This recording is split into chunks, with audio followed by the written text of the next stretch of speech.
Hola, bienvenidos a Academy, soy Juan Mari Ruiz. En el vídeo de hoy vamos a hablar de los ataques, pero no como hemos hecho otras veces, diferenciando ataque de T o ataque de D, según queremos hacer una cosa más directa,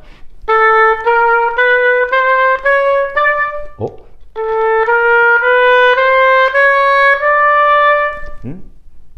percutiendo la caña con la lengua de forma más directa, un poco por debajo. Existe una tercera opción, que no se usa muy habitualmente, pero es muy buena como recurso musical, cuando el fraseo nos lo pide, pero también como recurso técnico, para comprobar si dominamos bien el sonido, que es el ataque sin lengua.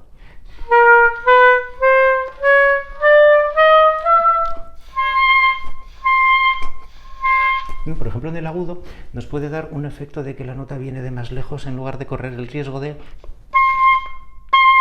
que nos quede demasiado duro.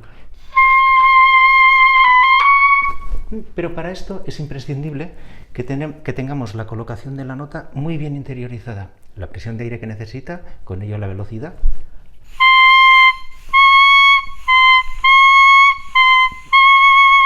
¿Ya veis? Lo estoy haciendo sin lengua, simplemente controlo la velocidad de aire con la parte trasera de la lengua, no uso la punta para picar. No estoy haciendo eso.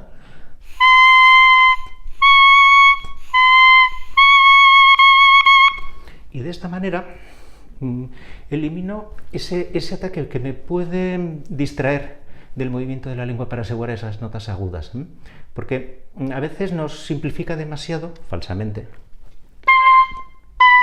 el hecho de picar duro esa nota. Queda duro, lo primero lo acabo de decir, pero también es un poco más fuerte y no necesariamente esas notas agudas necesitamos que sean fuertes. Nos podemos entrenar en diferentes registros esas notas sin ataque.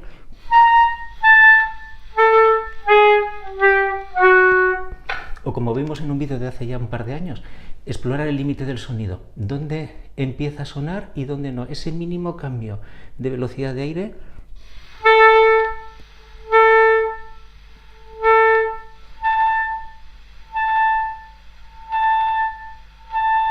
donde la nota empieza a sonar. A esto luego le podemos complementar con el ataque de T o de D o ninguno de ellos, según lo requiera el fraseo, y así enriquecemos nuestra paleta de articulaciones.